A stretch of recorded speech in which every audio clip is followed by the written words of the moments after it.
Okay, go ahead. Good evening, everyone, and welcome to the school committee meeting for Wednesday, October 7th, 2020. This meeting is order at 7 o'clock sharp. And everyone try to public comment.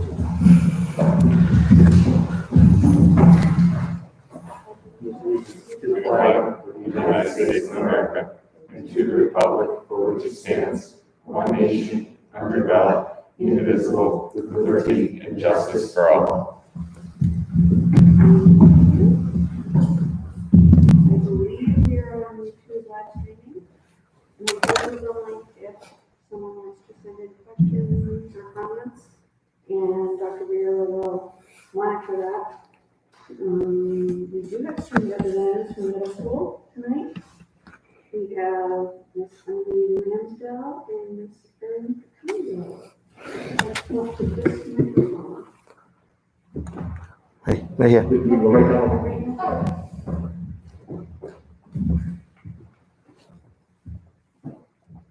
evening, my name is Erin McCunson, and I'm an 8th grader, and this is Emily Ramsdell, who is in 7th grade. The middle schools have figured out how to be remote, hybrid, and in person pretty well. Teachers are on Zoom calls each day for 15 minutes, teach lessons, and answer questions with students at home, and are working with students in the classrooms as well. We have been having related arts outside whenever possible, which is a nice extended master. Other classes are taking walks or having snacks outside for fresh air and time without our masks. We are learning that 6 floor tiles are approximately 6 feet to help us keep our distance. The ELA teachers are encouraging all middle schoolers to be reading at home for at least 30 minutes a day and to have a book in school as well. Cross country is also underway. The team practices every day from 2:15 to 3:30 p.m., except for Wednesdays. Most runners are in 6th grade, however, a couple 7th graders. Anyone interested is still able to join.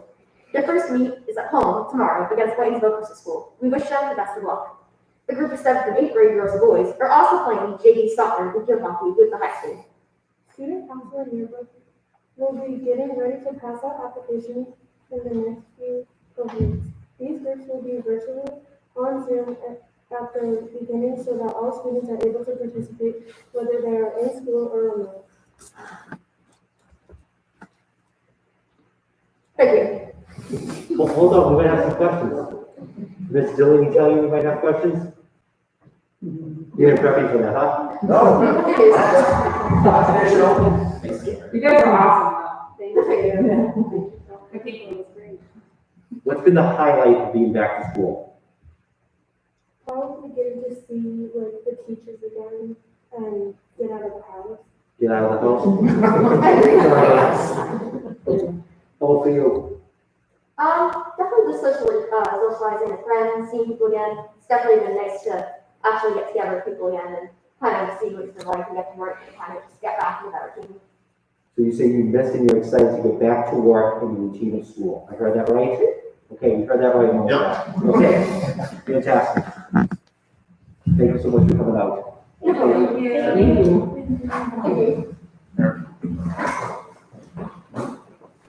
Moving on, is anyone here for public comment and communications or anyone on Zoom? We do not have anyone yet on Zoom. Do that, and is any preserving people business? Seeing none, do you want to, anyone from new business? Seeing none, we'll move on to the superintendent report. All right, thank you so much. Going to take a couple things off here. Mr. Sills isn't here yet, so I'm going to do 2 other things prior to his start. First, I just want to thank the Public River Community Church. Last week, they donated gift cards to every single teacher as appreciation for the work that they did. We handed them out, I believe it was last Friday on World Smile Day. So it gave a smile to the teachers. And I'd like to thank them for those gift cards that they sent out to all of our staff. It was all staff. All staff, across the entire district, everyone. So it was awesome. So I just want to thank them publicly for that. They actually sent this really a nice card to everyone. Very nice card. It was $10 Dunkin' Donuts gift certificate. Very much appreciated. So it was awesome. So thank them for that. I know Courtney sent them an email. I followed up with an email as well. So just wanted to thank them publicly for that. generous opportunity and thought for our staff. I want to spend a few minutes talking about the school closing and what's going on at the elementary school. Mr. Bell can fill in some gaps if I forget them. On Sunday, Mr. Bell received an email, a text message from a staff member who said they weren't feeling well. That staff member left school on Friday and was feeling fine. On Saturday, they were symptomatic. And on Sunday, again, they were symptomatic. That Sunday, the staff member went out, got tested, and also sent Mr. Bell an email. Mr. Bell contacted me, and we had a staff member stay home, which is a policy for when people aren't feeling well. And we started to do some brief contact tracing just to make sure that we could outline what was going on in case the staff member tested positive. That was on Sunday. Monday at about 4:30, I received a message from Mr. Bell that the staff member had indeed tested positive for COVID-19. Mr. Bell notified the paraprofessional that was working with that staff member and also notified about 4 or 5 students who was also working with that staff member. There was a member in the primary school, another staff member who was with that teacher on a Saturday, although it wasn't work related, they worked together on a Saturday. So we notified the staff members of the fact that they were in contact with someone who tested positive and that they had to quarantine for 14 days, go out and get tested. We went through the process with that. That was about 6, 7 o'clock at night. We thought we had things contained. We thought we knew who was a close contact. At about 8, 9 o'clock that night, I got another text message from Ms. Urquhart, who said there were 2 additional staff members, not on the original list, who on Friday after school spent a significant amount of time in the teacher's classroom. They were in the classroom for about 20 to 30 minutes. They were at varying degrees of distance with the staff member during that time. And there were also periods of time where they may not have had a mask on because they were eating something or having something to drink. So with that said, we decided to keep the 2 staff members at home so we could get some additional information on Tuesday. On Tuesday, we met with Ms. Urquhart from social was present, Mr. Bell was present, and we found out that those 2 staff members on Monday, due to the uniqueness of their jobs, span multiple grade levels and are in multiple classrooms in one grade level. So for one of the teachers, they had lunch with 4 teachers in a grade level. During the lunch, those 4 teachers did not have masks on because they were eating lunch. Additionally, that teacher works in multiple classrooms due to the uniqueness of her job, and she was with multiple kids. The second teacher also works across multiple grade levels and had lunch with people and didn't have a mask on. When we sat and we looked and we discussed, I was concerned about if one of those 2 staff members tested positive, they each had contact and close contact with anywhere from 3, 4, 5, 6 staff members to then 8, 9, 10, 20 kids. And then those staff members would have contact with an additional group of kids.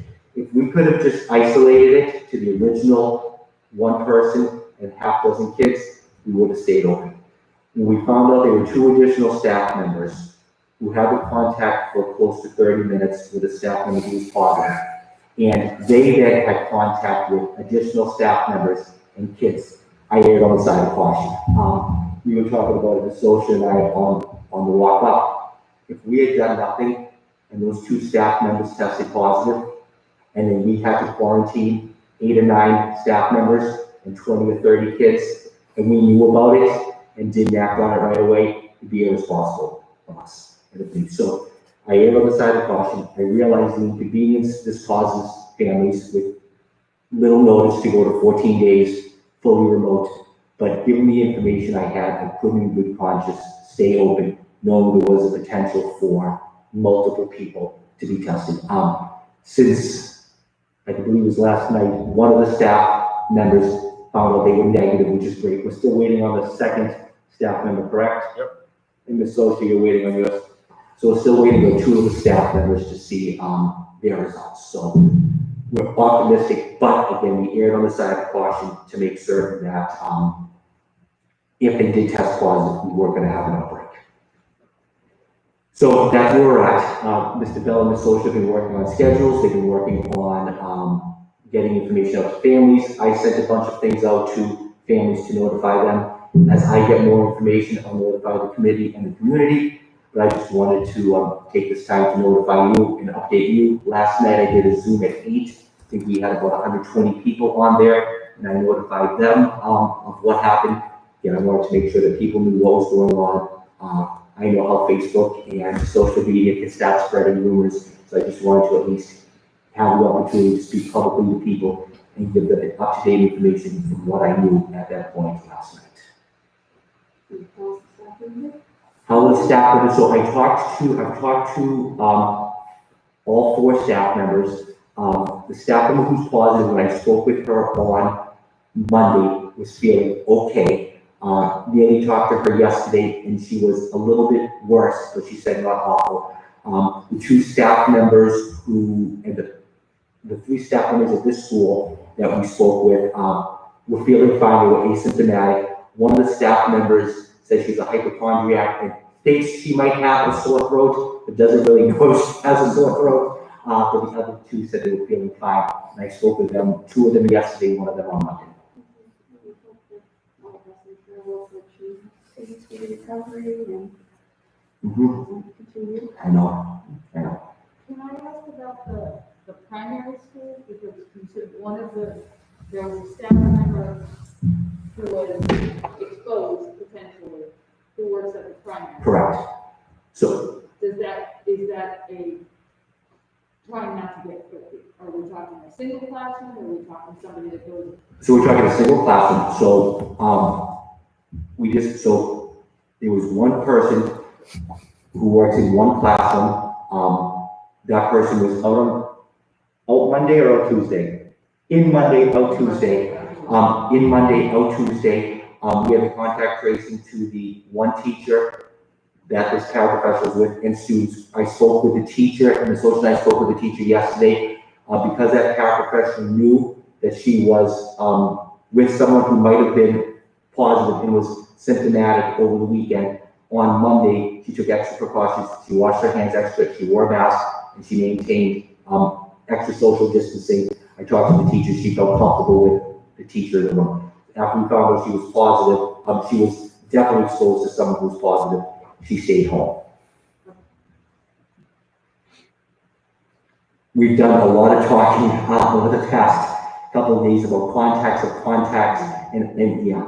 So it's not a perfect science, and you have someone who was exposed, they came to work because the science says, and the guidance is that until someone tests positive, you're supposed to continue doing what you do. It's once you find out that person is positive, they need to quarantine. But then contacts of contacts do not need to quarantine. But then, people have said, well, how does this make sense? First of all, people are on their honor system that they're doing the right thing while they're quarantining. But what do you do for siblings where I might be a contact of a contact and I stay home, and that's fine. But now I'm a contact of a contact and I'm with my 3-year-old brother and I'm hugging him, picking him up, doing things, and now you have that close contact. But it's difficult to start getting into people's homes and saying what they should and shouldn't be doing. And then it's also difficult to start doing, if you start doing contacts of contacts and having them quarantine, you really quickly have this spiral and have a lot of people out of school.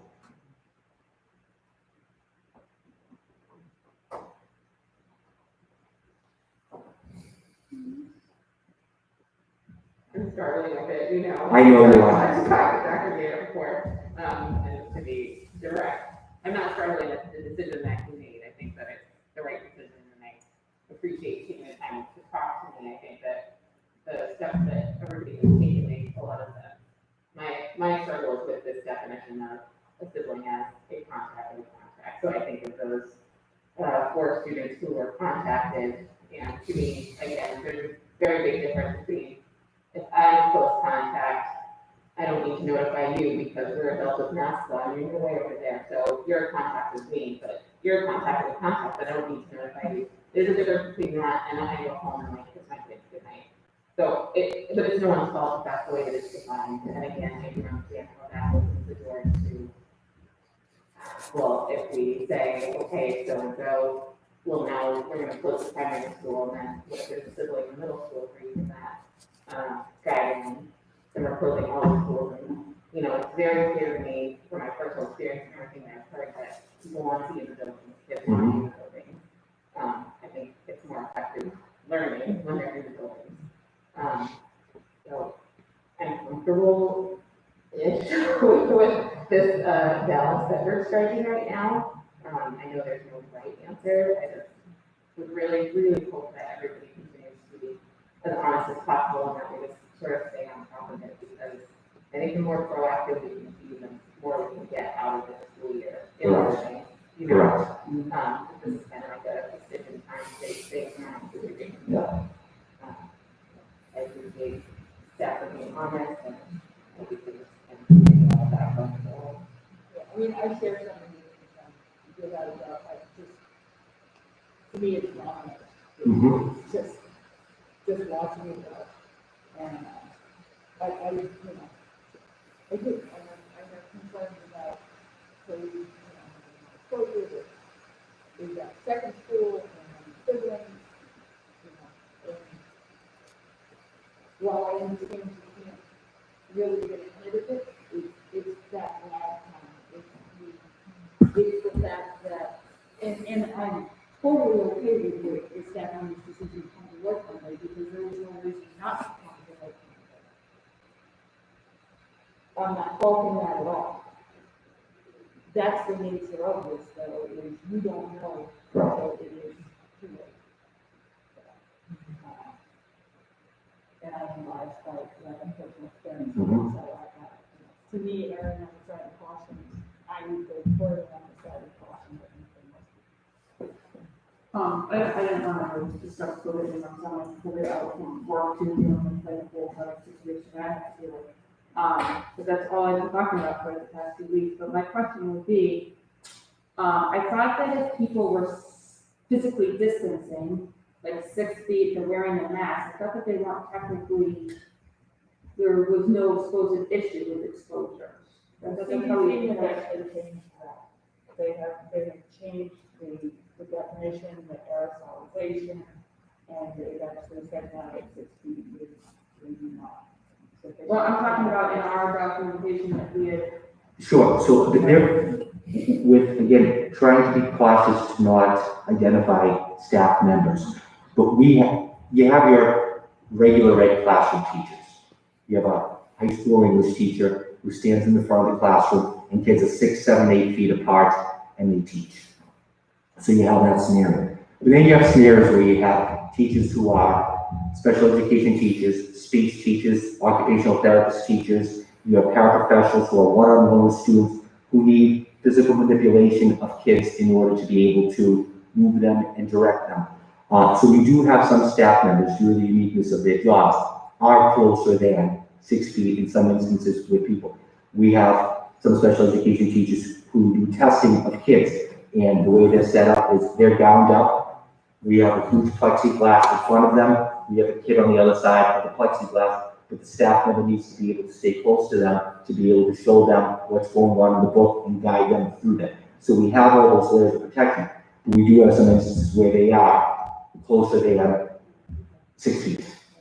But if you think of the standard English class with your teacher in the front of the class and 12 kids, they're at the front of the room, the kids are standing back and you have that physical distancing. We do have some scenarios where teachers do need to get closer to kids for sometimes a short period of time, sometimes a longer period of time. So it sounds like this could be less common happening than what. I would hope it's not going to happen again. Yeah.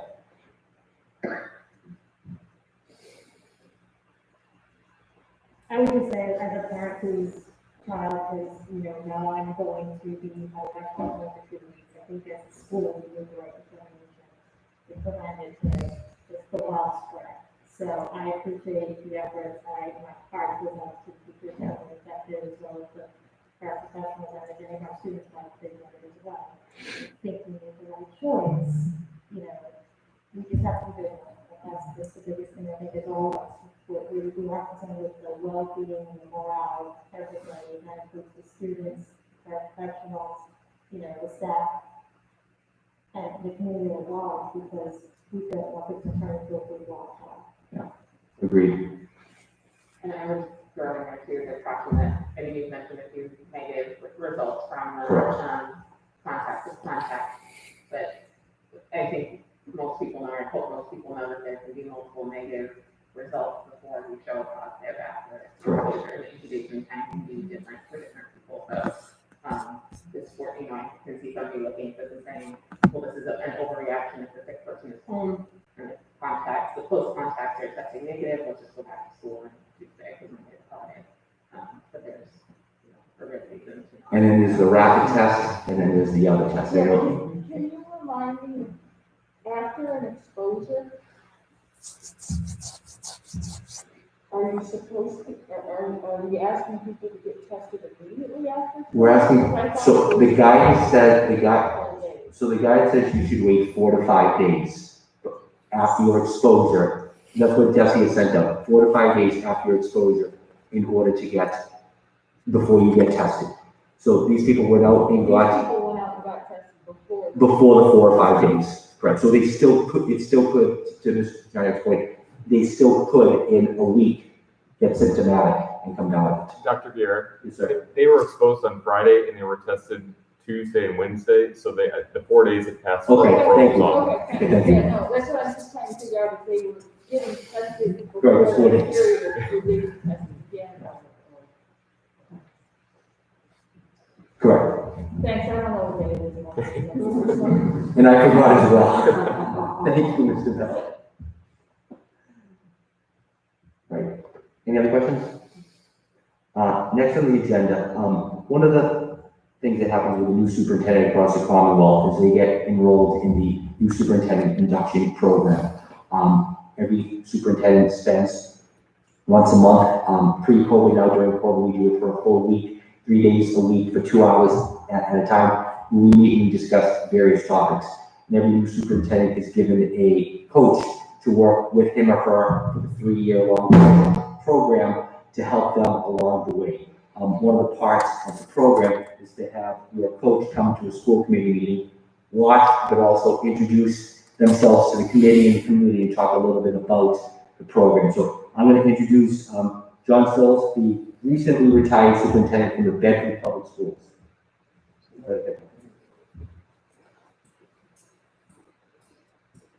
Thank you, Paul. Nice to meet everybody. Thank you for having me. I will take literally 1 or 2 minutes of your time. These are crazy times. And new superintendent has tremendous challenges under ordinary circumstances. New superintendents in this environment, actually any superintendent, are facing things that we are simply unprecedented. And I just have to say that Dr. Bear is doing, in my opinion, a tremendous job. As you mentioned, I've been 8 years a superintendent in Bedford. I was a high school principal before that there for 12 years and have quite a long history of education and many roles before that. The new superintendent's induction program was created by the Department of Elementary and Secondary Education and by the Massachusetts Association of School Superintendents. And it's a 3-year program. It begins in normal time with 8 full content-based sessions spread out over the year, 5 the second year, and then 3 the last year. And of course, as Dr. Barrow said, we have to spread those out now into 2-hour Zoom sessions. And in the content sessions, we're really working with superintendents. First of all, we're building cohorts so they can support each other, which is a critical aspect of being an effective leader. Learn from each other, support each other. But we also have a vision of what works in the superintendency, particularly the importance of focusing on the instructional core, that for us superintendents are the instructional leaders in a district. We work with them in how they work with their leadership team, how they work with their school committees to make that communication as effective as possible. And then each superintendent also has a coach. And I'm Dr. Bear's coach, and we spend up to 6 hours a month on one-to-one sessions. I attend the leadership meeting, I'll occasionally attend a school committee meeting, giving feedback. asking good questions. It's not really being a mentor, it's really being a coach. So it's more a matter of helping superintendents figure out in their context, how to make this work. And anyway, I'm really enjoying working with Paul, and it's very nice to meet you. I don't expect any questions, but I'm happy to answer any questions. Thank you. Before I have the principal's come up and report, I just want to take a minute to thank our teachers and kind of offer a little perspective as to the massive lift and the amount of work in what they've had to do to get ready for our kids. If you think of a first-year teacher under a normal circumstance, first-year teacher had 12 years of public education. They went through schools. They attended college for 4 years, with their last 2 years being intensive in getting them ready to teach. They did pre-practicums, they did activations, they spent 10 weeks doing student teaching. So before they walked into that first day teaching, they have 16 years to draw upon of reference, and they also have close to 2 to 3 months of actual experience in front of kids. We've asked teachers in 4 to 6 weeks to prep for 3 completely different models of which they've never had any training on or experience in. They're teaching kids in a hybrid model live, which is different. They're teaching kids in a hybrid model for the 3 days they're home, and they're also teaching kids in a fully remote platform. And they did that in 4 to 6 weeks prep time. And that's just not specific here. It's happening across the Commonwealth. But I just want to offer some perspective to people. We've got some great feedback from the community, but we also have had questions. Why aren't we? Why aren't we? When is this? And I've asked for patience from people. People have been fantastic. But I also wanted to offer that little bit of perspective before the principals talk and speak for the great work that's happening in buildings. Where that first year teacher had 16 years of experience to draw upon, we've had teachers do 3 different models in 6 weeks. So it's a massive, massive lift. So I just want to come out publicly and thank them for the work they've done. All of us realize how difficult it is. All of us realize how much of a struggle it is. I still go back to, I said, when I started student teaching, my father was also a teacher. And that first probably month, I spent 6-7 hours prepping for 1 class. And I said, if I had 3 preps, how would you do this? And he said, it'll come in time. But I remember spending 6 hours those first few weeks trying to figure it out. And it's not easy. So I just want to come out and thank them and have the community know the tremendous amount of work they've been doing. We have the principals coming up to offer some input and some insight as to the first month of school. We went in order last time, we will go out of order this time, and start with Mr. Bell.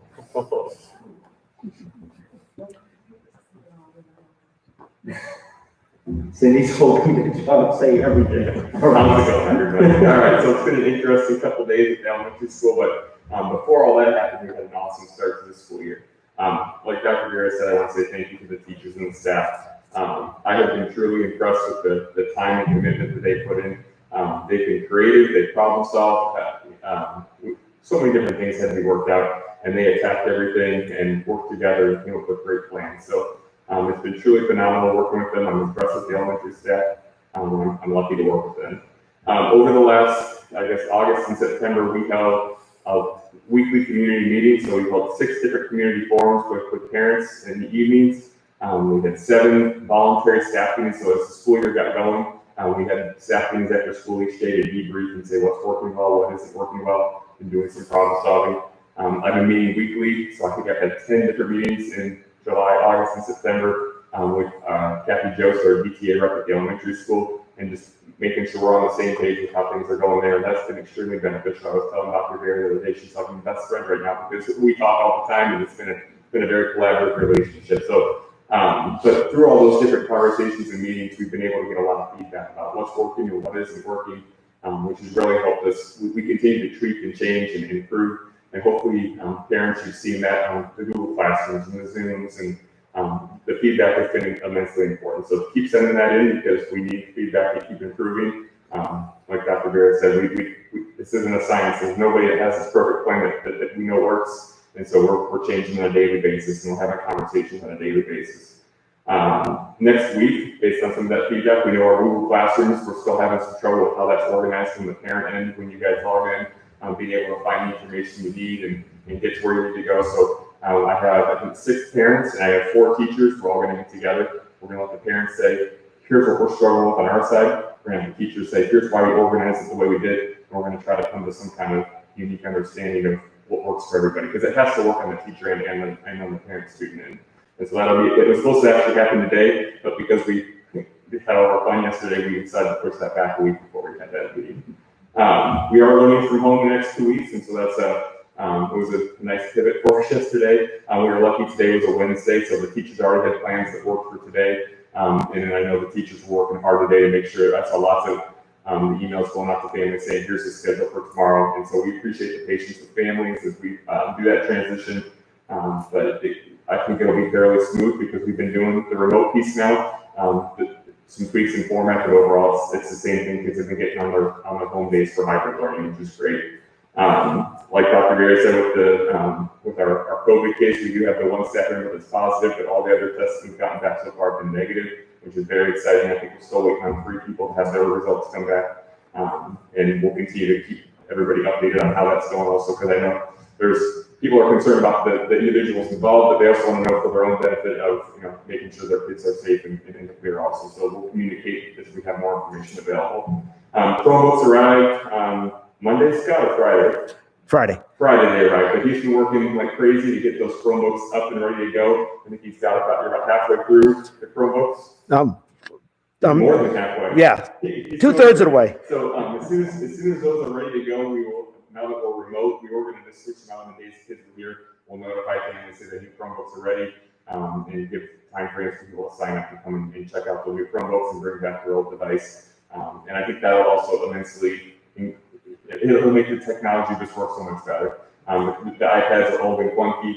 The Chromebooks work great with Google Classroom and those components, so we're excited about that. And then we are going to have an open house coming up on October 22nd from 5:30 to 7, and I'll send out some information about that. But it'll be through Zoom, but an opportunity for parents to talk to teachers and hear from the teachers without the kids being in the room about how the school year is going. And then for PD on Friday, we have a lot of PD planned. The elementary school is going to be fully remote for that PD just because we're close to the building. But we're going to be working on some district level things. But as a building, the teachers have shared a lot of things. They need some extra learning on Google Classroom, Zoom, how to take like a worksheet and turn it into like a digital document that kids can fill out easily, those types of things. So we're going to have some breakout sessions on those. We're going to have some vertical teaming where we have 2, 3, 4, and 5 all working together. And we're going to have some team planning where we have the grade level teams working together to do some discussion. We're going to do some ALICE protocols because that's still important for us to make sure we're on top of, do those drills. And we're also going to go through our student support team process. So with us being fully remote, or in the hybrid model in a couple weeks, there are some challenges with how we support those students that are showing challenges with their learning or behavior or just being engaged in their learning. So we're updating those processes in this model. So we're going to be going over that with staff as well. But it should be a fun day at PD. 7 hours on Zoom sounds like a lot of fun, but we're going to do it. But the content's actually very engaging. The teachers are excited about the topics, and so it should be a good day for us. That's the elementary school. I think I went over 3 minutes, but You're right now. Real good. all right. Any questions? All right. Thank you, everybody. All right, Mr. Romano. We'll give Ms. Socia some time to adapt hers. It's going to be right as she's going. So, first, I think Dr. Vera actually said it very well in acknowledging how hard every teacher is working in the building. I know many people in the community do recognize this. I think everybody should, because I've been watching teachers have to completely reinvent everything that they do. They've learned to use Zoom and Edpuzzle and Flipgrid and Screencastify, other things I hadn't even heard of until a couple of weeks ago. They've been revising curriculum, lessons, assessments, the new time constraints that they still have, also ensuring that students are getting the skills and content that they need. They've changed the way students prepare for AP exams, learned new ways to deliver instruction remotely, created basically an entirely new school to serve the students who have chosen to stay home, and found new ways to meet the demands of IEPs that were written with an entirely different vision of what school was going to be like to implement those. Well, they set out to be implemented as they were written, and they met those challenges. And none of those things were easy, but they've done all of this in an admirable way that keeps students' best interest in mind. They're meeting every new challenge, every new problem, helping to devise solutions, and they're coming in every day with the intent of making that day better than the one before. They've been sharing their own knowledge and tips to each other. The other day, I posted a Google Doc asking for best practices on how they've been doing assessment, particularly exams, so that they're not using up all of their limited time face-to-face with kids and giving them tests. And in about an hour, I had 24 people who contributed to that document, trying to share what they've learned. In all honesty, I'm worried about staff members, the pace and the demands that are placed on them. A lot has been asked of them, and they've been rising to it and trying to keep children's best interests in mind. They need the latitude to completely relearn how they do every aspect of their job. So I've been trying to take things off of them, like attendance and duties, so that they can focus on that. The good news, they've also been striving to give students those other important social aspects of school. So fall sports are running, clubs are running, band starts again tomorrow, chorus is up and running, they're outside, it's cold, but they're singing. Students are running for class president, they are applying to National Honor Society, they're planning robotics competitions, they're trying to plan a prom. A little bit of wishful thinking there maybe, but they're trying. And all of those things that are so important to kids, they happen because Douglas teachers do things that are beyond the classroom. They go above and beyond for those things. I also have a lot of staff who've been assisting students who are struggling with their emotional well-being. There is a mental health price that gets paid for social distancing and social isolation. And the counseling staff have been working daily with students who have shown those symptoms of varying severity. We have training coming up this month on intervention, depression, and suicidal ideations. We've gone to a weekly advisory to try to help students to develop those social and deal with the changes that they've already seen and the uncertainty that is hanging over them for the rest of the year. The good news is when we're able to do something small, like we've always had students walk through the other schools on Halloween. We can't walk through the schools, but we're going to have them stand in the parking lot when the kids get off the bus, and we'll figure out the planning of that so they get to wear their masks. Their costumes, incorporate their masks in a clever way, and get that piece back again. And the effort is to make sure that we get as many of those normal school aspects of school life as we can. It all comes down to the fact that the staff genuinely care about those students. I'm very proud to be working with them. I think this community should be very proud for the work that those teachers are putting in. So, thank you very much. They go over 3? No, you will. 2.5. All right, good. Thank you. I said 3, planning on 4. Mr. Delaney. He's going to use my time too. All right. Good evening. As we're all uniquely aware, this school opening has been like no others. An example I'd like to share is the fact that we completed our 7th first day on October 1st, with our first day officially being on October 16th. That was, of course, remote. We went on to execute our first 4 hybrid days, which we acclimated students back to school, implemented a new middle school Douglas Learning Academy, while completing our benchmark, all 3 grades in all 4 subjects. We finally came back, we welcomed back the entirety of cohort B for our first true go-live day on October 1st. Again, that was our 7th first day. Right? So each day that we had a hybrid day, I was out there greeting kids, welcome to school. It's like a Groundhog Day, 4 days in a row, right? Mm-hmm. It's important to state that I am enamored with the hard work that our teachers are committed to building this new hybrid model for in-person and remote learning. We know that we're not at the mountaintop, not yet, but we've reached a couple of important base camps, and we're committed to not leaving anybody behind. We reach these near-term goals. We've engaged a number of activities that we've not traditionally enacted, and I believe they've paid dividends with the early successes of our opening. Again, we are far from perfect, but we're better than expected. During the first week of school, I held multiple voluntary staff meetings after school via Zoom. They were very well attended by most of the staff. Staff provided feedback about what has worked and what has not, while sharing best practices in this new environment. This new format of communication was also offered to the parent community. Each Thursday night over the last 5 weeks, I hosted parent community forums where I was able to share information as to what we're planning, currently enacting, explain changes to previous plans, i.e. the most recent adjustment to the middle school schedule that far better serves the needs of both students remotely and students in building and allows teachers to move more efficiently and safely. We're also able to amend the homeroom teacher assignments for morning meetings for our social emotional learning block to give more focused attention to our Douglas Learning Academy students who are remote, based on early feedback given by parents. These small changes early on have proven to have a significantly positive impact. The teachers at Douglas Middle School continue to hone their new techniques to meet the needs of this unique experience between both in-person and remote learning, while understanding the complexities of balancing the necessary hypervigilance and focus on the students right in front of you and around, while also offering an equally effective mirrored curriculum to students remote during daily remote blocks per subject. Finally, I've also been in close contact with our Douglas Teacher Association representatives in my building to understand how best to work work together as one community to collaborate and meet the needs of our students where they are in these extraordinary challenging times. I do this on a weekly basis with Ms. Miller and Ms. Hayes, who have been extraordinary. Again, we work together all summer. And then that's another thing that's really important. Mr. Romano touched on it, Mr. Bell touched on it. The amount of time teachers put into launching this year. They weren't at the beach, they weren't at the pool, they were on Zoom, they were answering phone calls, they were giving ideas. Again, really extraordinary. We continue that right through the year. We are still deficient in staffing in certain areas. It's proven to be exceedingly difficult to find the right people for our students. But I've not given up hope. I'm considering getting a different opportunity for our students with regards to related arts in the near term. If anybody would like to be a substitute teacher at Douglas Middle School, please call the front office.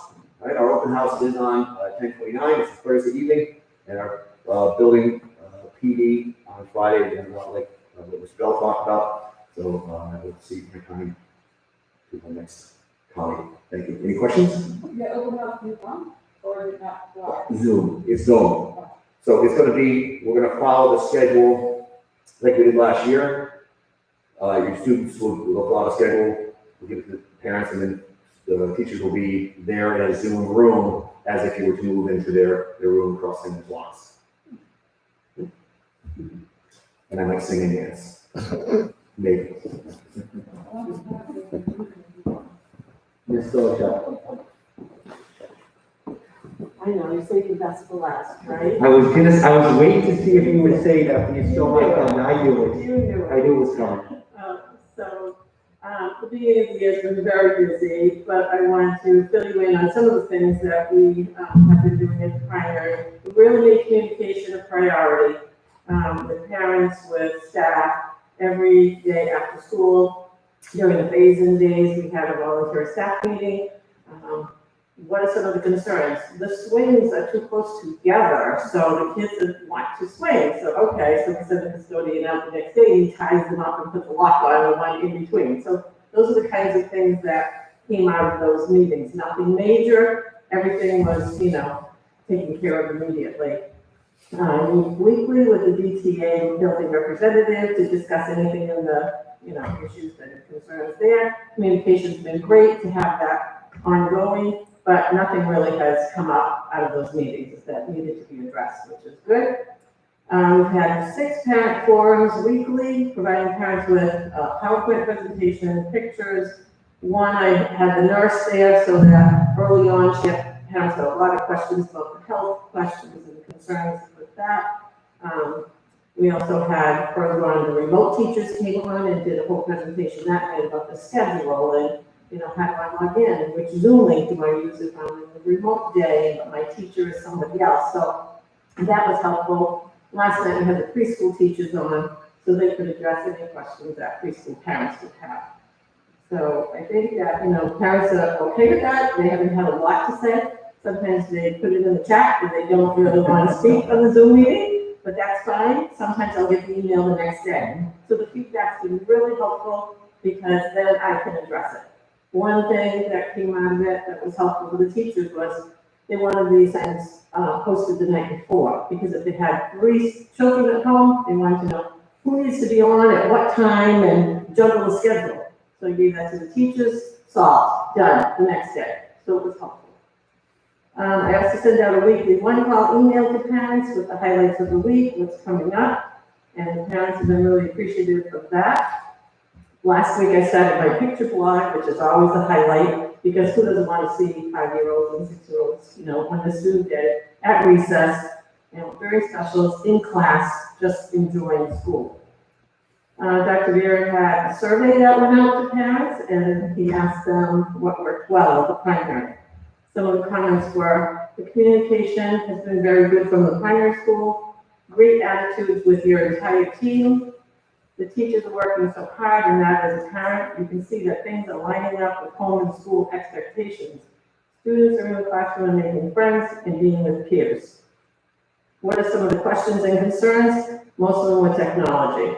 Until we got the grade 1 iPads, we had a lot of issues with the iPads. Things not working, things not being able to be found on the app, parents just not used to the Zoom, parents not used to finding links.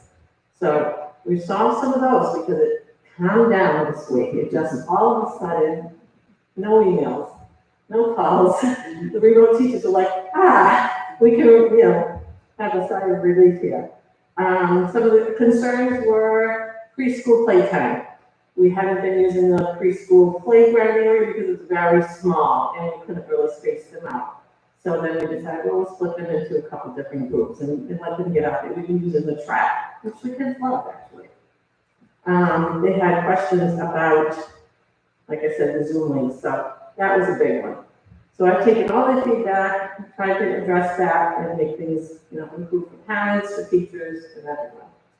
We have school pictures coming up on October 16th for our cohort B and October 20th for cohort A. Open house, we have not secured dates yet. We're working on that this week. And for Friday's PD, in the morning, we have district initiatives going on. So one topic is synchronous versus asynchronous, the best practices of that, advantages, disadvantages. Remote days is a topic, and what do they look like? And then best practices for remote as well as hybrid in-person days. At the primary in the afternoon, we'll have 6 different teacher-led sessions, and then everyone can pick 3. So one is on QuickTime Player and Screencastify. Another is Zoom tricks and hints, because I go in and I see I have to go to these too, I go in and I see the remote teacher and they're doing something really neat, and I'm like, wait a minute, I don't know how to do that, so they have to teach me too. Google Slides Bitmoji Classroom, which is another cool thing that I've seen. Empowering Writers Refresher, creating slideshows, and then using the Reading Wonders online resources. So those should be really helpful. Those are all things that the teachers were requesting. And so overall, the kids are smiling, they're happy, they love to come to school. When they're leaving on a Tuesday and we're saying, see you next week, it's awful. It's an awful feeling to say, see you next week from Tuesday. They wish they could come every day. Teachers are starting every morning with a morning meeting and making those social emotional connections with their students. Kids are doing an amazing job social distancing and wearing a mask. It's better than we ever expected. Any questions? Well, it's great to hear what you're sharing. It just, all things considered, it sounds like this is great that the kids got back. As Mrs. Mansell and Aaron were saying, it's being out of the house, learning to socialize again. I'm so happy with all these things that are going on. We're getting sick this time anyway, so. True, right. And I think sometimes we're worried with the little ones, are they able to socialize? You'd be surprised how they socialize. Preschool, they're outside, they're sitting on a blanket during snack time, and they talk to each other, or they sit in a hula hoop and they space them out that way. They have random conversations with each other, so it's fun. Thanks.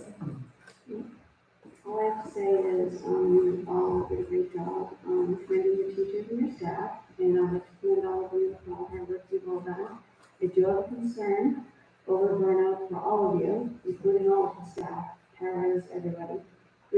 I've received help from parents, but I have received from teachers and staff that feel like it's going to burn out, and knowing that we have no parents extra, and we can't get substitutes. It is a big piece of money. So I'm wondering if there's anything else we can do to help with trying to get more people. So I have, I didn't think it would work, but it has worked. I sent something out on my weekly blog looking for paras and for substitute teachers. We got two people, I think we both, one was at the elementary, one was at the high school. We've hired two subs as a result of posting the sub thing on the blog. And I think we hired one paraprofessional as a result of it. I know the principals have reached out for subs and for paras on their blogs. So just if you could, I can't believe I'm asking you to take the social media on this one, but if you could just post and say, either Douglas Public Schools looking for paraprofessionals and substitute teachers, please call the main office at, and that could at least get the word out. Again, Josh was ecstatic to get two people, two. It was a lifesaver. One So- time I interviewed as a sub and walked out as a para, so that was even better, so. So again, we don't need hundreds of people, but if we could up our core group from about 4, 5, 6 people, it would be fantastic. But I think also to add to what you're saying, I think my bigger concern is for all of you that are sitting in here who are just, you've just gone on stuff, and I commend the teachers who obviously, but you guys, like, you just have to flip a switch and get everybody on board to go along, you know, the ideas, and I just, like, I don't know what we're doing about that. You're like the best, you really are, like, every single one of you sitting there. If we just got so wrong, just have to put it in the And if you listen to what the principal said, let's keep in perspective. We still have a lot of work to do, and I'm worried about teacher burnout. We started school on September 16th, and I believe today is the 7th. That's 3 weeks worth of work that we've done. We've done a lot in 3 weeks. So I too am concerned about the burnout factor from teachers. You know, I know the principals have met with their union reps. I met with the DTA, their executive board on Thursday. And that was one of their major concerns is we're working 10, 12, 14-hour days, 5, 6 days a week. And I said, I'm open to suggestions. And their response, I don't know if there is a remedy. The model's the model. If we go fully remote, it still takes a lot of work to create a high caliber remote lesson. It's just it's all new, it's all different, which is why I drew that analogy when I started before they came up to that first year teacher. This isn't even like being a first year teacher. This is like student teaching. But instead of having one course and having someone to guide you with the blueprints, you're teaching multiple courses with 0 blueprints. And the teachers are perfectionists. They want to do what's right. Like when I walk through the buildings and I talk to staff, they're like, we just want to get it right for kids. We don't want to shortchange them. We want to do what's right. So we're doing all those extra things for them, but those extra things take a lot of extra time. I wish I had a solution too. No, I have also heard, and I would hope that parents have questions or concerns, they would bring them up, because we've got nothing, as school committee, we've got no emails, we've got nothing, so, I hope people understand that is an avenue open to them, that they can have. But I have to also come through teachers and staff members, and 3 weeks in, it's rough, we're doing absolutely everything, and I just don't know how sustainable this is, to be quite honest. And I don't think that there's a better way to do it. I don't think that we do not do something we should do, it's just a lot.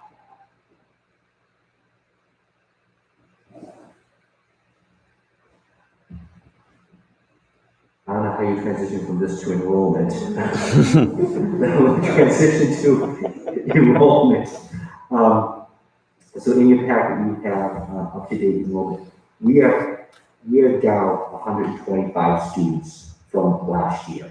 I'm able to account right now for 107 of those 125. We're still waiting on our final numbers from BBT as to how many kids went, and we're still waiting for students who are going school choice out to other districts and students who are going to private schools. So just for a quick snapshot as to where some of those kids went. We have 34 additional students who are being homeschooled. And that wasn't a surprise. A lot of families made the choice to homeschool their children instead of sending them to public schools. Across the Commonwealth, we've seen a significant decline in preschool and kindergarten enrollment. Preschool enrollment is down 26 students from where it was last year, and our kindergarten enrollment is down 38 students from this year to last year. And again, if you think about it from a parent perspective, if you have to work, you're sending your kids to school in Douglas for 2 days, and then you're finding 3 days of daycare, childcare support for them, or you could send them to a private kindergarten 5 days a week for maybe comparable money. And then school choice in, we're down 9 students from where we were last year. So if you take the homeschool students, the preschool, kindergarten, and school choice, that's a total of 107 kids. I still have about, if my math is correct, 18 that will probably have gone to BVT, private schools, or not decided to school choice in. We've been doing some work at trying to look at trends as to, we know our kids are going out. We know we're losing about 300 kids a year to different schools. So one thing we're working with is how can we keep more kids in? I have a meeting a week from Friday with Dr. Fitzpatrick from BVT just to have a conversation with him. I think I've mentioned this before. If you look at our numbers for BVT, we are the second smallest community out of the 13 communities that send kids to BVT. However, we send the third highest number of students out of all those communities. There are only 2 other communities that send more kids to BVT than Douglas.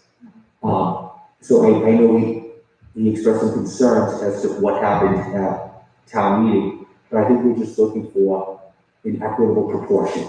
And when we have 100 kids in the 8th grade, 110 kids in the 8th grade, and we're sending 25 to 30 kids, close to 25% of our 8th grade to BVT, we're losing a lot of kids. I also don't see, looking at some of the numbers that we're tracking, and we're working with some people to see if we could do some long-range planning. I think it's the fact that we have an aging community, and we don't have enough young families moving in, so we have kids graduating out, but our kindergarten 1-2 numbers are not being replenished at the same rate as what our upper grade numbers are.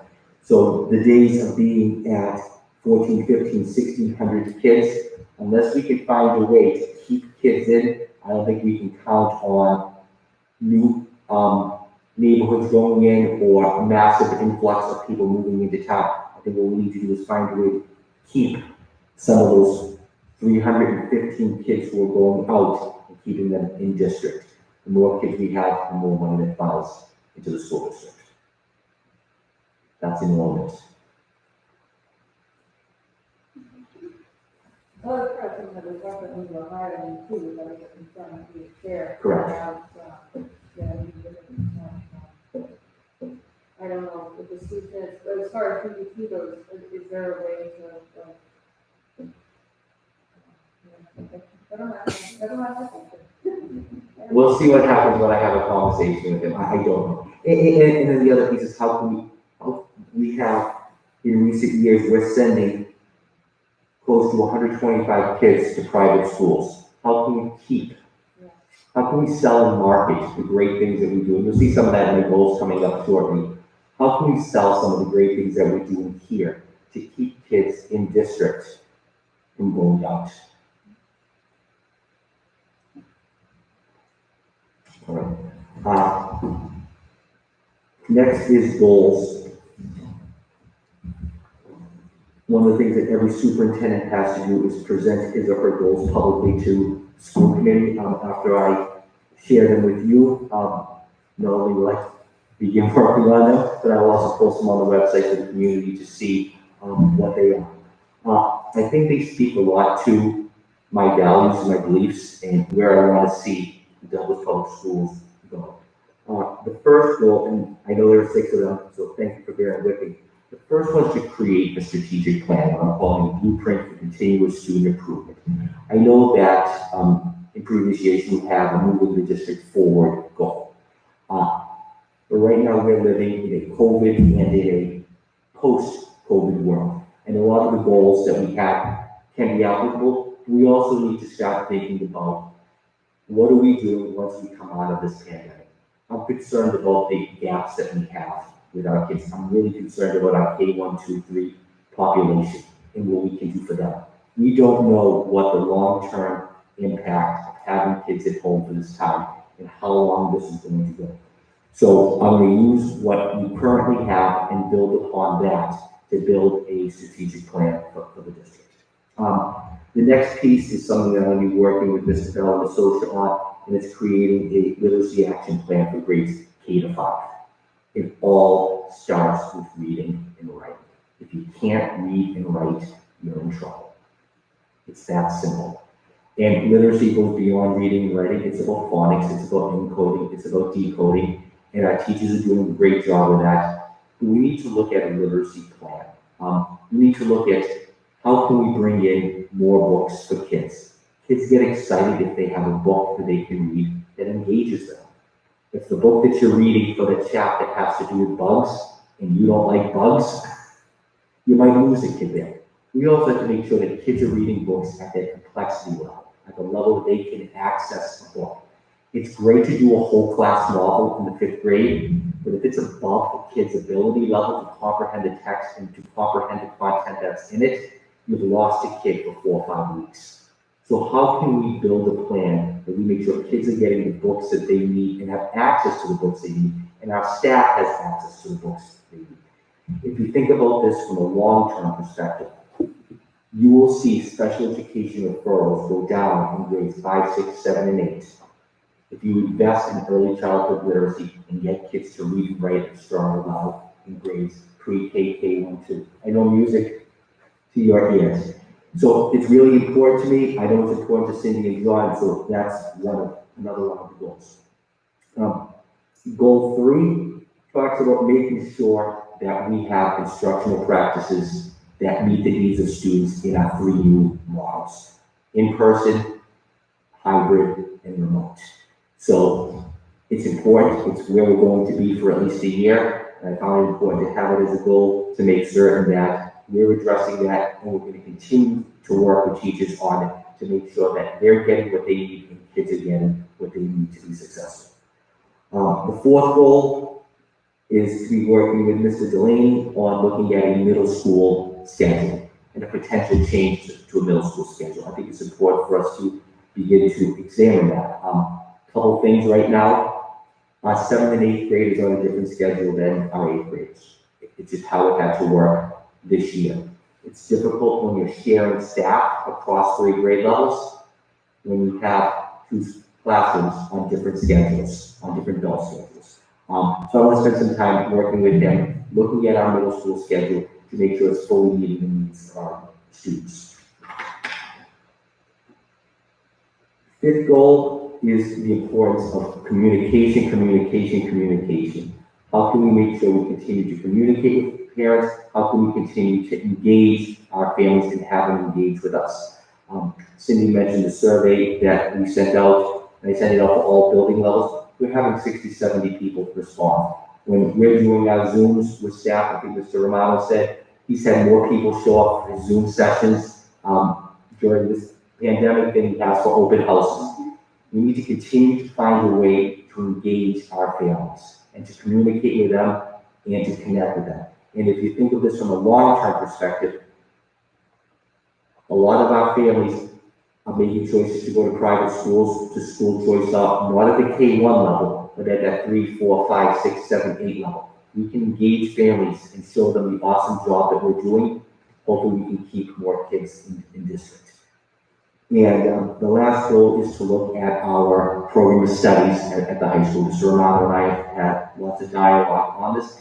This again comes back to, if we're offering an amazing program, kids aren't going to want to go out.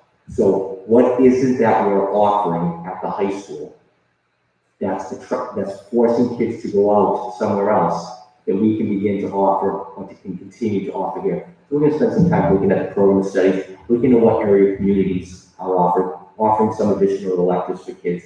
We have the ability to do it, so I want to explore that, to make sure that we can find a way to keep that program of studies fresh and to excite kids and hopefully keep some kids in district. So those are my 6 fun-filled goals for the school year. And again, I try to stay away from making it too COVID heavy because this will pass, but we need to think about moving the district forward and keeping kids on the right path and doing what's best for our kids. So I'll answer any questions on those goals that people have. I don't know if 6 are doable, but they were important to me, so I submitted 6.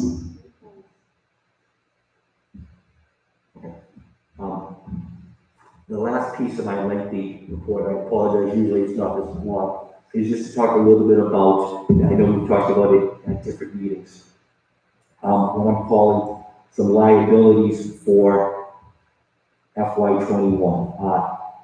I want to thank Courtney for working with me and helping put this together. You have a spreadsheet with you.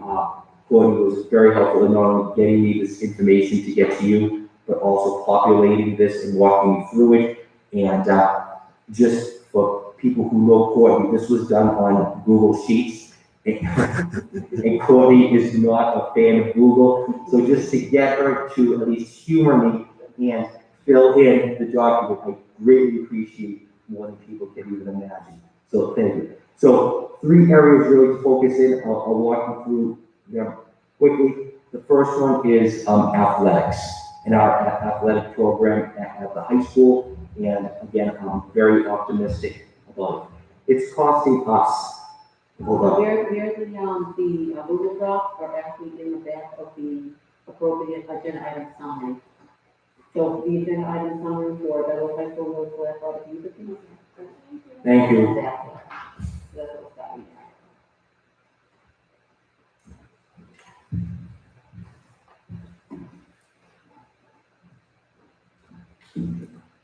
So the cost to run athletics for the FY21 school year is roughly $327,000. If you look at our budget between the general fund, what we've appropriated, and user fees, we have $306,000, which leaves us $20,000 short. If you look at donations and you look at our carryover from our revolving fund, we have $41,000. So what we will do to fund the remainder of the athletic budget at the high school is to appropriate about $20,000 from that revolving account to the general fund to finish with athletics. If you look at our numbers, because a lot of it, $50,000 is budgeted through user fees, we base that off of some estimates from previous years. This year in the fall, we have 117 student athletes. Last year, we had 137. Yes, we're down 20, but in fall too, we'll have volleyball where we should recruit those 20 student athletes. So we are optimistic that, again, if the year continues, we're not concerned about the high school athletic budget. 2 things that we do need to talk about, and we'll get to our consent agenda item, is we need to have a conversation as to what we're going to do. If at some point of the season ends, what are we going to do about user fees? And I have a proposal at the consent agenda section of the meeting for you to vote on. And then we also need to look at stipends. Stipends are part of the collective bargaining agreement, and it's not something that we can change without a meeting with and negotiations with the DTA. I have already had a conversation with Mr. Reardon, the president of the DTA, and I want to be proactive. I don't want to be in a spot where it's a week, 2 weeks into a season or before a season, and we have to make a decision as to what we're going to do with stipends. So we're going to have that conversation, but we already settled that. In terms of the middle school budget, it costs us approximately $32,000 to run middle school athletics. If you look at our budget revenue between user fees and the general fund, we have $32,000. If in any case we have less user fees, if you look at our donations and our carryover revolving, there's about $6,200. So again, We're in good standing here with our athletic program at both the high school and the middle school. Little concern when we started off, Ms. Keegan was fantastic putting this together. I'm breathing a little bit better with athletics, looking at the entire school year. The other piece is preschool, and that's on the next sheet. That could be pretty cool. Yeah.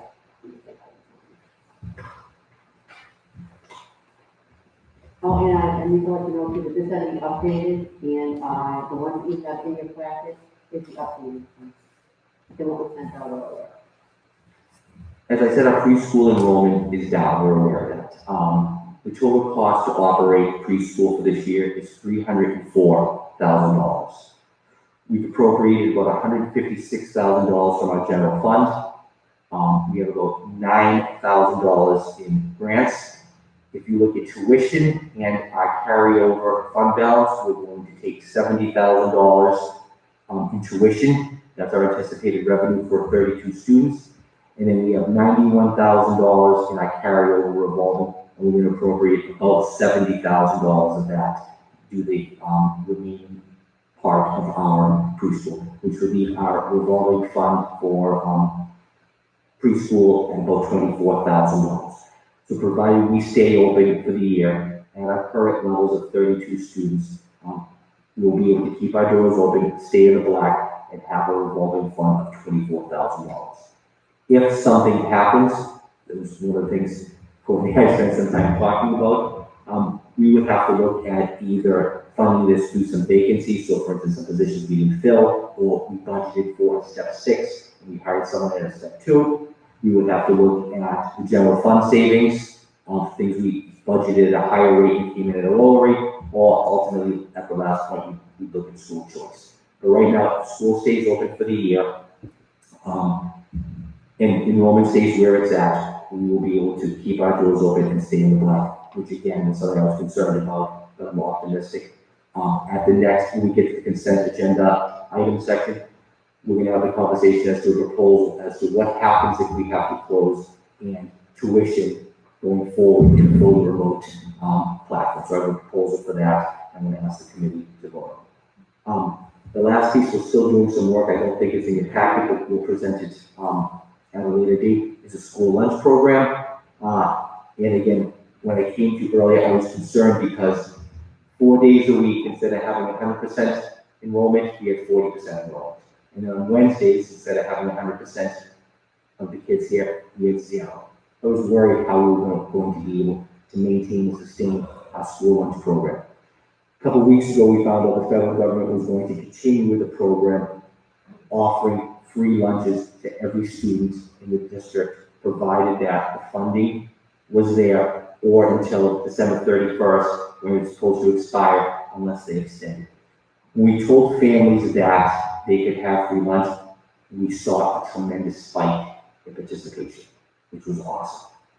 In addition to that, we've also reached out to families. Ms. Leal has done a great job with it, as has Ms. Keegan, reaching out to families to say, even if your child is not in school, if you're fully remote on the days that you're hybrid, we can continue to feed your child and send it home, and that's fully reimbursed.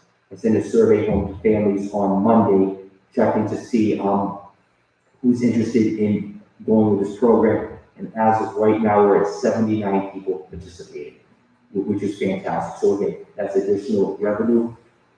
We're only 3 weeks into the school year, so we want to see where those numbers, was it just a spike the first week or two? We're going to see if they continue. But again, if we can continue having that amount of revenue with kids continuing to eat lunch at school and families opting for us to send lunches home with their kids, again, Ms. Keegan and I can breathe a little bit better about our school lunch program and being able to stay in the black. Did I cover that, Ms. Keegan? Yes? Okay. Any questions on that? Okay. I think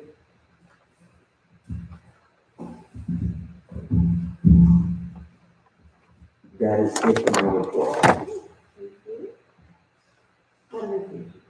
I'm sorry. It's okay. Moving on, school committee has a committee report,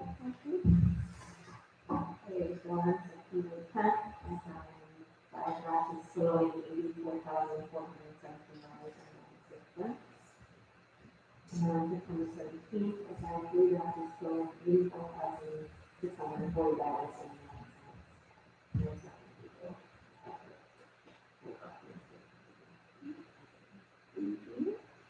consent agenda is September 16th, 2020 meeting minutes. Which we should prepare us, so you have I think there were a few times she put in there, I couldn't hear. So she spent some time doing these.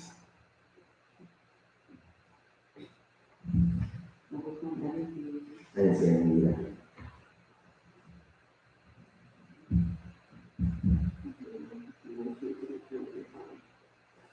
I'll make the motion to approve the school committee minutes, September 16th, 2020. Okay. Second by Becky. All in favor? Anyone opposed? Thank you. And then EHS OSU format. Let Mr. Romano come up. I think this is an annual thing, isn't it, Mr. Romano? It's pretty, we've done out of state trips for our golf team before, so this is a match that's in, Connecticut. It's because the place where we normally would hold this particular match, that golf course is closed to students right now. So they relocated it out of state. It's a pretty standard trip for us to do these kinds of things. It actually is, yeah. It's just one of the geographical oddities of Douglas is that it's supposed to go out of state.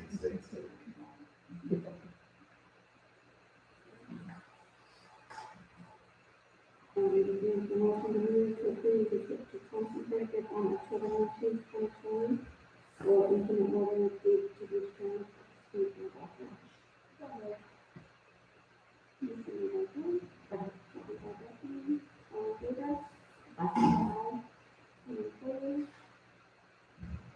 Thank you so much. Thank you. All right, I guess I'm back on. So we're looking for approval of the memorandum of agreement between the Douglas Teachers Association and the Douglas School Committee.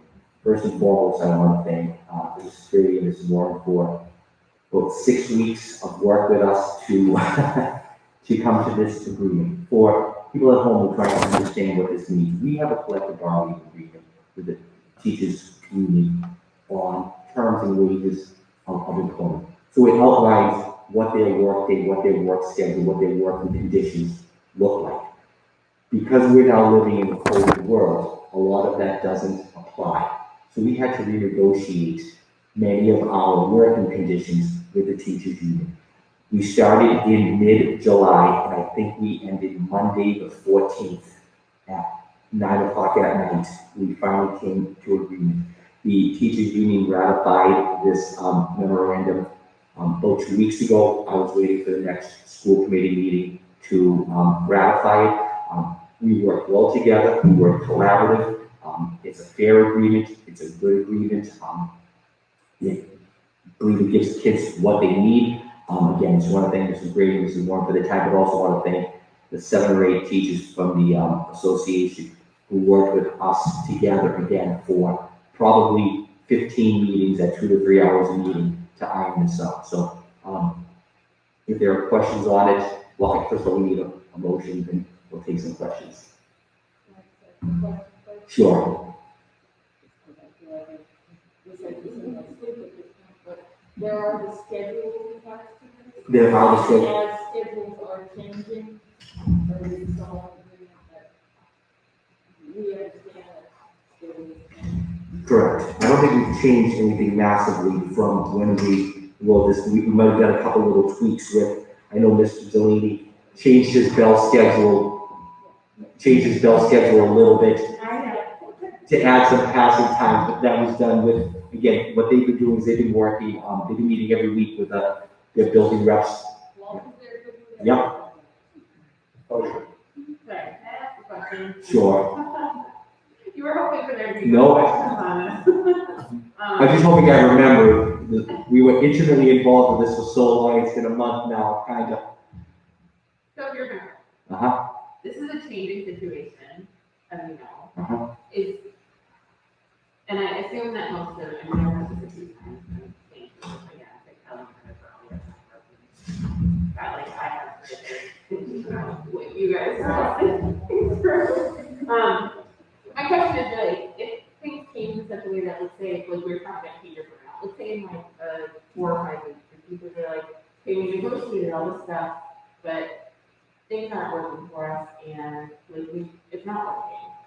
Is it possible for us to change the model and the way again outside of the parameters of this, where it's more of a, instead of going back to negotiations specifically, unless it's something that's really like against what's in here, without this whole process, like if teachers come to their principal and they're like, something about this, are we open to change? That's sort of the short of what I'm asking.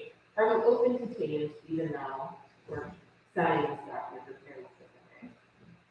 Without signing teachers' hands together, if they need, if this isn't working for them. I think there's enough vagueness Yeah. in the language that teachers say, hey, we're looking to go. It talks about being in a hybrid model, it talks about being in a remote model, it doesn't specifically define a lot of the parameters. Like it says that in a remote model, teachers will be synchronous every day for students at a predetermined amount of time based off of the needs of the student and the needs of the lesson. So we know that teachers need to be synchronous every day. The length of that, I would just say synchronicity, but the length of how long they're live for will depend on the needs of the lesson. So if we're remote now, or if we're remote, if we go fully remote, we have that vagueness in the language where they could be 5 minutes or they could be 90 minutes. And I think when we talked about, Lisa and Kelly, you had to correct me if I'm wrong, they were open to discussion about if we needed to change a model, we would do that. I think this language, and at the beginning, it says if we were going to change the model, we needed to do 2 weeks notice, unless there was something drastic like what happened yesterday. But if we were looking to go from hybrid to remote or remote to hybrid or in person and change something, it would need to be a discussion with them to tweak. And again, with the principals meeting, with staff once a week, I'm meeting with them once a month. As things come up, we can have that discussion. I think I'm thinking that in terms of like, of the time spent and that sort of thing. So if we were to say 6 weeks from now, everybody's burnt out, and you know what, on Wednesdays, like, you really don't need to spend much time here, you know what I mean? If there's flexibility on both sides, I guess that's where we're going to have to, if it's possible to adapt. It's possible. I can't speak for the DTA, but I think if you said we're looking to change things on Wednesday for to give you more time to prep, I don't think we're going to have an issue with that dialogue. No, I don't think it'll be. I think for me, I'm not the candidate that from the teacher from DTA. I believe that because while this is yes, this is what we do to, we need to know that because I am like everybody else is acting really concerned about that, you know. So I hope that the teachers even know that they can reach out, make sure the principal, keep everything conveying that to us because I am very, very concerned. The social and emotional well-being of our teachers, not just the students, the staff, the teachers. I agree, and I think that, part of the reason why I'm asking this is that it's in discussions for what sort of model will work and what school will look like. It's very different from building to building. Correct. To that case scenario. So, I think that it's important for our teachers, appreciate as well, to all, you know, let us know how to do it. Obviously, you can't change all the time rapidly for your reason, and it's a little bit, I think this is a good situation. I would agree that, we spent a lot of time, we worked very collaboratively, it was very productive, and I do feel like, you know, again, I hope that we start to, if there are concerns and issues, but I think that they would be willing to enter into the conversation. Nicely put. Oh, yeah. This is yours,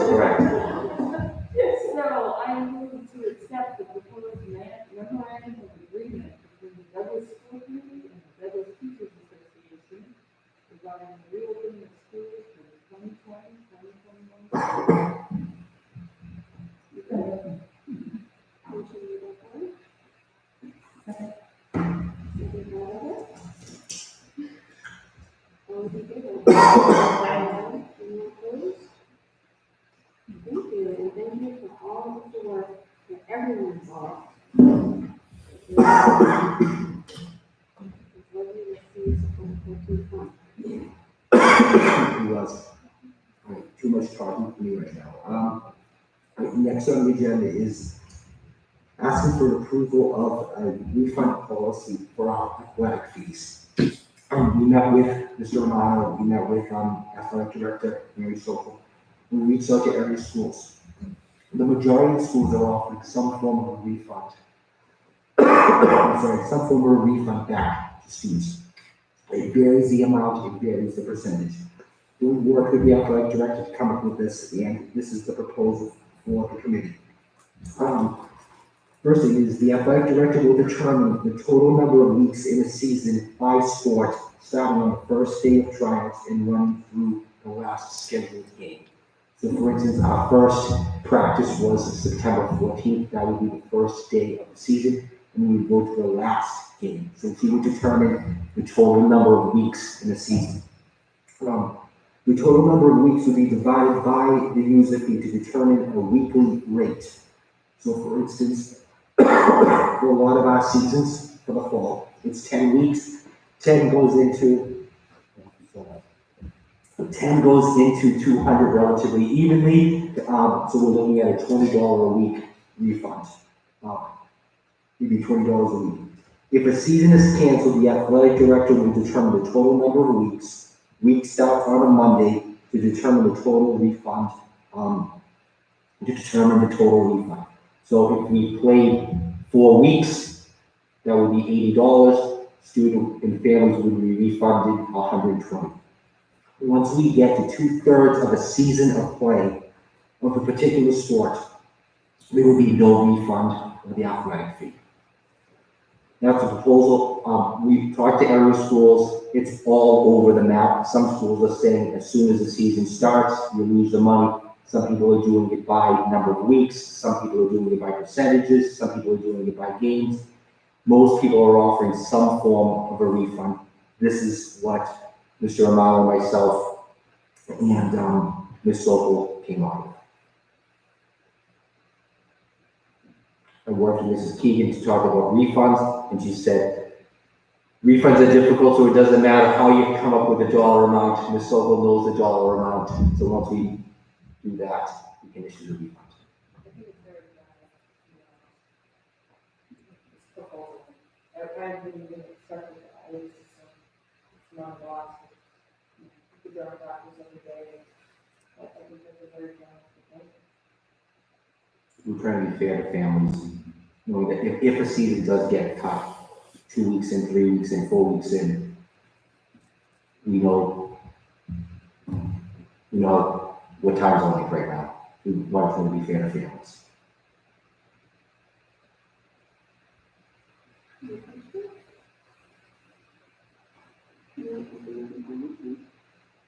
And we quickly the following, what to season after the season schedule is about 2019. One, yes, I'm going to go on the season by sports and first day of fire, and the last day. 2, come on the week to divide by the season, and we can really some of these families and season 6, $90. 3, if a season is canceled after the spend a full number of active weeks, stuff on the side, and on 4 days. And finally, 4, once 2 days of games and the play, and the start of the real athletic season. Second. All in favor? Opposed? Thank you for that. The next piece is tuition for preschool before to close. And we want to get out ahead of this. We want to notify families. Again, reaching out to area schools. Most schools said they were going to issue some form of a refund. Worked with Ms. Socia, met with her. We had a meeting with our budget subcommittee. And what we came up with is this. Once a month has started, tuitions are usually due at the first of the month. Once a month has started, there will be no refund or adjustment for the month's tuition. Families that wish to continue having access to our program, our teachers, and curriculum will pay 40% of their monthly tuition to continue. So if we're to go fully remote, I'm gonna use easy math because it's getting late. You pay $1,000 a month to have access to the preschool. We close, we're gonna ask for 40% of that at $400 for you to continue having access to teachers, to Zoom, to the curriculum, to the meetings. Schools vary in percentages as to what that cost. We thought that 40% was consistent with what we were seeing and fair for families. The next piece is the families that pay the 40% tuition fee will have first access to the preschool when and if it opens. What do I mean by that? Right now, we have about 10 staff members. We know we have our preschool kids who have to be in preschool. We also have some people that do our tuition. If it happens that we only have 7 kids enrolled in preschool, I can't have 9 people working with, I could have 9 people working with 7 kids, but it would be fiscally responsible. We're gonna have to reallocate those staff members to different areas in the district that we would have need. Once those staff members are reallocated, we might find a need for them somewhere else. If preschool opens back up, we can't guarantee that those people would come back. By knowing that we have 27 people who have paid the tuition, if they choose to do it, if we go out, we'll staff our program knowing that we have 27 people. And that way, when we reopen, those people would slide right back in. If at later date, there are people who say, you know what, now we're going back full time, I want to continue sending my child to preschool, then we would have to pull parents and teachers from different spots. And at that point, we either may be able to do it or may not. But if you pay the 40%, we can guarantee your position in the slot for it. So again, I want to be able to get this approved so I can write a letter out with Cindy, send it to families so they're aware of what's going on.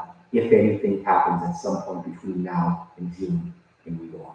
Rather than get ahead of it, then have to make a quick decision and pivot.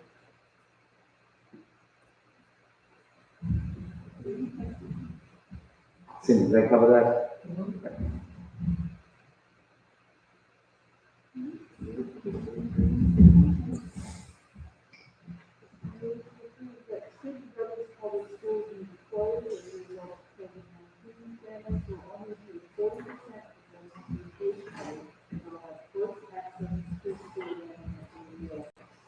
Once a month is started, there is no refund or adjustment to that month.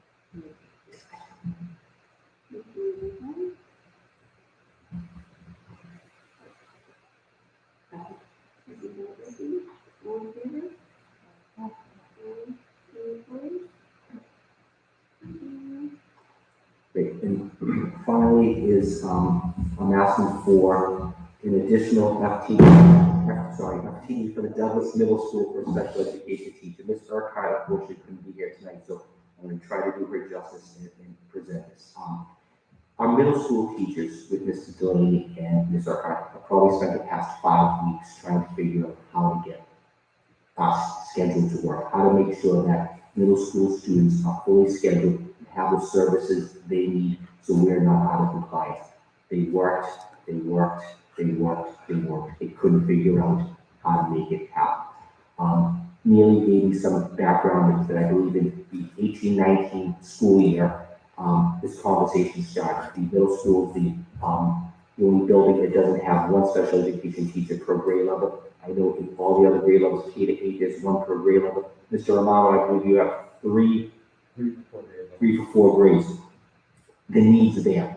In the 1920 school year, it became glaringly apparent, and I guess last year, it was one of the last things that was cut from the position. On Friday, myself, Mrs. Delaney, Laura Nasuti, Neely, and 2 special education teachers from the middle school sat together in my office for 6 hours trying to get the schedule to work. I met with Brian and Neely and I'm like, we're going to get this to work. We can make this happen. And after 6 hours, we said, we can't service the IEPs of our students with the 2 staff members that we have and the paraprofessionals. The only way around this would be to hire an additional special education teacher for the 7th grade. Ms. Keegan came in, we sat down, we had a discussion as to how we could fund this to make it possible. Earlier in the summer, we had two EL teachers. One of our EL teachers moved into a kindergarten position, which opened up an EL spot. We made the decision as a district not to go out and hire that position because we felt that with the one EL teacher we had, we could service the kids in our district. We had some kids testing changes, we had some move in, move outs, so we're a little stressed, but we can make it work with the one EL teacher we have. So we haven't gone out and hired or advertised for that EL position. So what we're looking to do is, our bottom line isn't going to change. We're just going to use funding that we have for the EL teacher for the special education teacher. And again, after spending those 6 hours, if you could see the board in my office, Courtney walked in. And we weren't gonna leave it because we thought we could make it happen. And we thought we could do it, and we just couldn't do it and meet the needs of all these IEPs. I want to stress this has nothing to do with COVID. This has nothing to do with the schedule. This has nothing to do with the 3 different models. It has to do with the fact that we have needs of kids who need services on their IEPs, and we do not have staff to meet those services. So this has zero to do with COVID. You're more than happy. Yeah. I want to remind you too, that if you do recall, that last year, in FY20, Kevin was here with the administrative team as well. We had extensive discussions regarding that, and I know that they had brought that to the school committee, if you recall, that was in the budget for FY21. Unfortunately, because of the figure that we had to cut, all the new positions we had to close, including that one as well. And that one, to be honest with you, was the hardest because the others were the things that hadn't come yet, we needed to work on for a while, but that one was really, really hard to reduce. After all, we had done to get it in there. So, it was there already, but I think that's what nothing whatsoever to do with COVID. And it will, as we stated, it will allow for what we've been trying to do for the last several years, have that for each program, so. In the funding there. I don't know if anybody can fill in a little bit of the blank here. I remember last, I think it was spring, we was in here, we put some together for, that was really necessary. And then further thought, so, and now we're having, and also we're going to out at that time. So I'm not opposed to any of this. I think this sounds appropriate. I'm just asking the question, are we really getting ourselves right there with now the great We did fill it up with the staff person who moved to another position, so it left that position open. But according to the meeting that we had, as Paul said, we're meeting the needs right now. But obviously, you could have moved like we had a few years ago, but we don't anticipate that happening. Nobody's really moving right now. We are meeting the needs of the ELCs, but above and beyond that, I don't know if you want to have anything. I wasn't here last year. I don't know if any of the principals can answer that. I think we're anticipating it to be possible to eventually.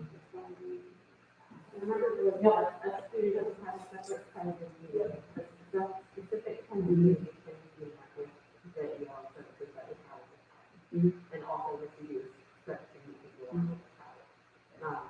So, I mean, it sounds like things are trying, again, it's not to knock on this proposal, I'm good with this, it's where the media is right now. It's more something to bear in mind that we very recently were talking about how the position. So, the kindergartens and all that money is over there, but.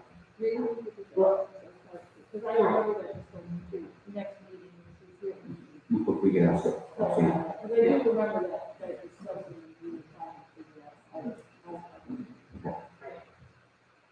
But I agree, I mean, I think we need to be obvious. We need to be.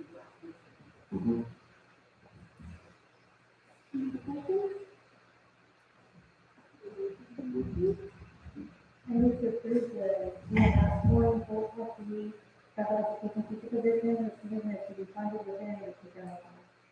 Motion by Heather. Second by Becky. All in favor?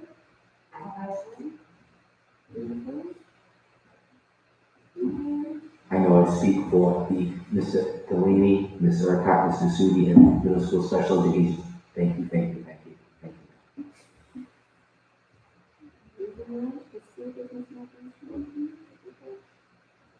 Okay, so this evening, I'm just gonna go over, just a few things. I don't have any chance to go through classification. That's gonna be a while. I gotta get the end of the year before time, we got chapter 70 funded.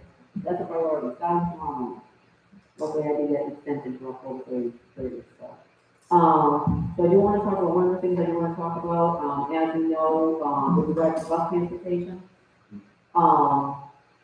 You know, the hybrid model certainly helped tremendously with regard to that. So we did get the, you know, the COVID bus capacity of 21 on most of the buses. We do have all the counts for cohort A and cohort B. So there's only one bus currently, is right at that capacity. Now, if we added them both together and went that fully, we would have some big problems. But right now, we're in good stead here, so we really wanted to kind of monitor that as we go, because, you know, this is an ever-changing environment, so, I wanted to bring that to your attention. Kind of along the lines of what we've been talking about with regard to staffing, we are still trying to fill the, one position that was right when we went out.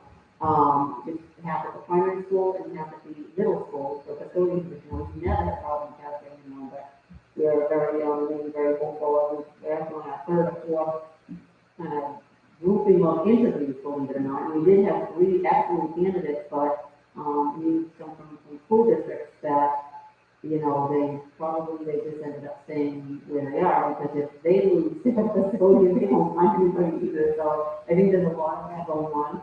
We do have another, unfortunately, custodian that also made a notice, Willie Lincoln, and one custodian on the high school, to be leaving in November, and then we have another one that's indicated, retirement separately.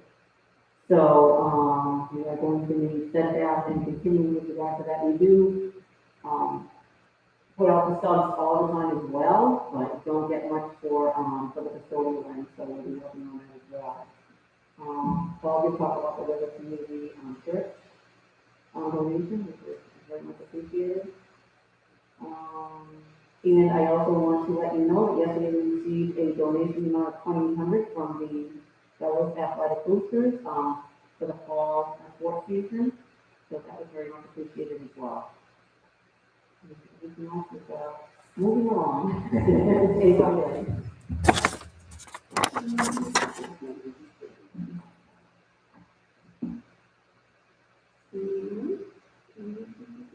Very good.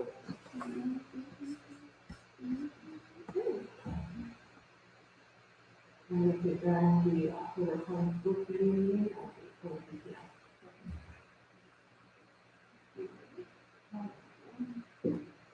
Thank you, everyone. Good night, everyone. Thank you.